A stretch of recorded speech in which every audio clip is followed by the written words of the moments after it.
Next week, in our week of prayer and fasting, we're both going to pray into the armor of God. But I want to ask you to fast as well. I want to call us as a church into some days of fasting. Now, I don't want to dictate what you do or when you do it, but I want to encourage you to fast. In Matthew 6, when Jesus spoke of giving and praying, he also spoke of fasting. And he said, when you fast, fasting is a normal and a healthy part of our faith.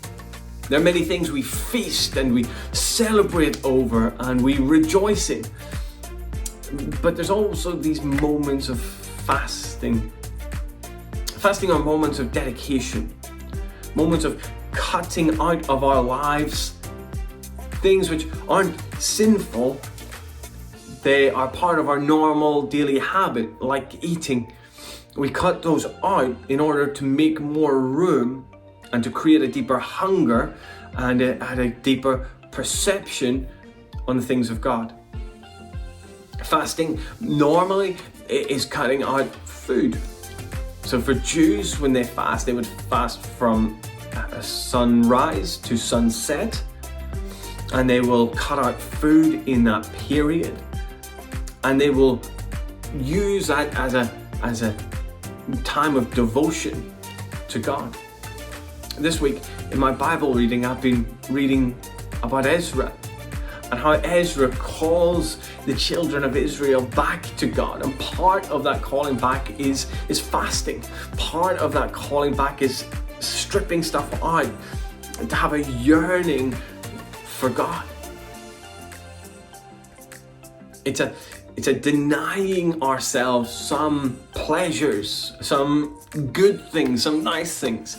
We deny our bodies those things in order to devote ourselves to a deeper pursuit of God, to make more room in our lives for prayer and for Bible reading, for communion with Him. And so there's a number of ways that you can fast. You can do a day fast where you cut out food for a day, and if you've not done it before, then I would suggest starting with a meal. Skip a meal and use that time that you would have eaten to read and to pray and to devote that time to God. Or fast for a day.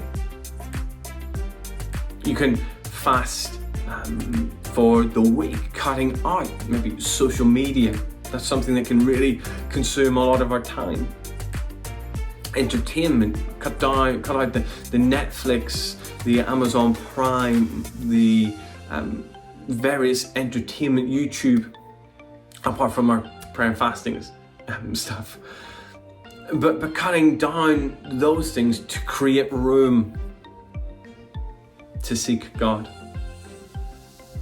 It may be that during this week, for the whole 7 days, you do a partial fast where you reduce your diet, so you cut out meat and dairy products, chocolates, fats, and you use the week to have a slimmed down partial fast diet. And in the discipline of restricting ourselves, in the discipline of denying ourselves, in the discipline of cutting out some pleasures and entertainments, we learn the discipline of what it means to deny ourselves and pick up the cross. We learn what Jesus, when he was asked why his disciples don't fast, was talking about when he said that they wouldn't fast while he was with them, but when he went, then they would fast. There's a sense of fasting brings about longing in our hearts. Fasting brings about this sense of desiring Him.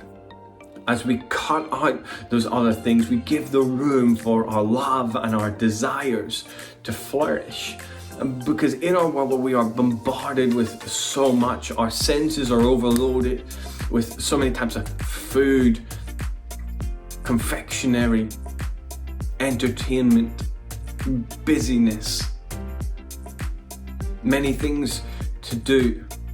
We can dull our sensitivity, we can dull our desires, we can dull what it means to really love Him with all of our hearts.